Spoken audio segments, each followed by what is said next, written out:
Ada dua, saya pertanyaannya Pak. Yang satu pupuk, yang satu tentang food estate. Iya.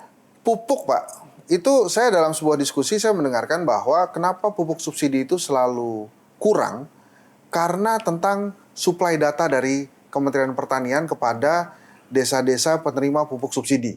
Jadi misalnya di data Kementan 2 ton, ternyata kebutuhannya 4 ton, makanya mereka selalu kurang.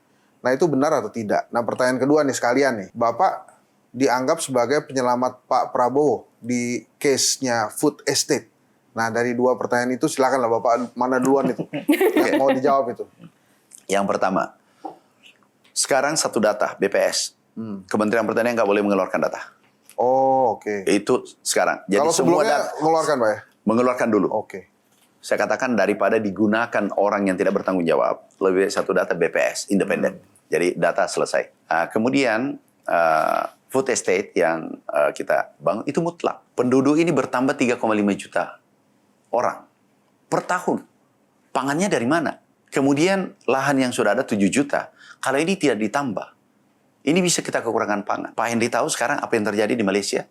Mungkin sudah lihat antri dan beli beras. Kemarin malam, Jepang, harga beras hampir 100.000 per kilo. Kira-kira kalau di Indonesia 20.000 aja pasti huru hara. Filipina kekurangan beras. Sekarang nih. Nah, food estate ini sangat penting. Sambil intensifikasi, kita ekstensifikasi. Persiapan generasi ini, anak-anak muda yang di belakang ini akan melanjutkan pembangunan nanti. Jangan kita ego. Kita persiapkan peta jalan untuk itu, agar mereka tidak tersiksa nantinya. Ingat, sekarang ada climate change, perubahan iklim yang luar biasa. Krisis pangan dunia dan berdampak ke Asia, termasuk Indonesia. Ini kita harus jaga. Makanya Presiden perintahkan segera realisasikan ini. Nah itu pertanyaannya begini Pak, ini terkait dengan spion tadi kan, kita sepakat spion itu untuk melihat ke belakang supaya kita bisa maju ke depan. Ya. Pak Prabowo ditugaskan oleh Pak Jokowi bikin food estate. Nggak jalan nih. Datang nih Amran Sulaiman. Jadi nih barang. Wah, penyelamatnya Pak Prabowo. Makanya kemudian Bapak dipercaya lagi menjadi Menteri Pertanian. Nah itu bener nggak tuh cerita itu? Ini menarik sekali. Kami dipanggil, bisa bantu nggak jadi Menteri? Iya Pak, siap. Terus gimana menjawab food estate yang Kalimantan kan? Pak harus dijawab dengan kerja. Nggak bisa narasi. Kami ini eksekutor. Kami ini praktisi. Harus kami jawab dengan hasil kerja. Singkat cerita kami panggil semua ahli. Ahli tanah, ahli tanaman yang dari Kalimantan. Kenapa nggak bisa tumbuh? Oh ini Pak susah air. Kenapa? Harap Pak gini-gini. Ini Pak cahaya matahari dan seterusnya. Agroklimatnya penyesuaian dan seterusnya. Oke, sini. Jadi nggak bisa? Nggak. Oke, baik. Aku ini baru dilantik 1 hari. Saya ingin 41 hari berhasil. Oh anu susah. Oke. Duduk sebelah sini. Yang tidak bisa. Yang bisa sebelah sini. Maksudnya Pak, kamu tidak layak memimpin. Nah, terus? Dia bilang, kalau begitu aku sanggup. Karena dia sudah tahu karakterku. Meritokrasi. Nggak sanggup, minggir. Nakal, minggir.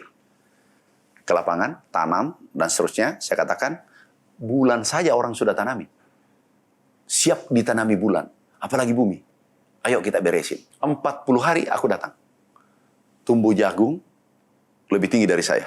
Subur. Wamenhan datang penasaran. Diutus oleh Pak Menhan waktu itu, Pak Prabowo. Pak Menhan ke sana, cek langsung. Aku ditanya, kok ini tumbuh, sana tidak tumbuh? Oh ya beda Pak perlakuannya. Apa? Ini ada ilmunya. Apa ilmunya? Rahasia Pak. Aku didesak. Gimana? Aku bisiki telinga direkturnya. Kalau ini tanaman mati, bersamaan mati karirmu di pertanian. Dan itu tumbuh. Tapi kenapa beberapa hari yang lalu Pak Amran tuh ngomong food estate gagal karena wartawannya yang menulis. Karena tidak terintegrasi. Yang belakangan yang saya katakan, nah inilah jangan dipelintir. Ini yang dulu kenapa gagal proyek 1 juta hektar? Karena pendekatannya tidak holistik. Konteksnya masa lalu. Iya. Nah ini menarik sekali Pak Kodori pertanyaannya. Dulu di Kalimantan dengan Papua Selatan Merauke, 1 orang mempunyai lahan 400 hektar, 1.000 hektar. Kita cetak sawah nih, baru tinggalkan. Kalau mau pakai manual, cangkul, itu 20 tahun itu diselesaikan. Ini jadi hutan kembali nih. Apa yang dimaksud holistik? Mulai dari pembibitan, penanaman, panen, penyimpanan, semua menggunakan teknologi tinggi sejajar dengan negara maju Amerika. Dan itu yang dilakukan sekarang? Itu yang dilakukan sekarang, dan alhamdulillah sekarang sudah panen. Oh, kenapa Hari?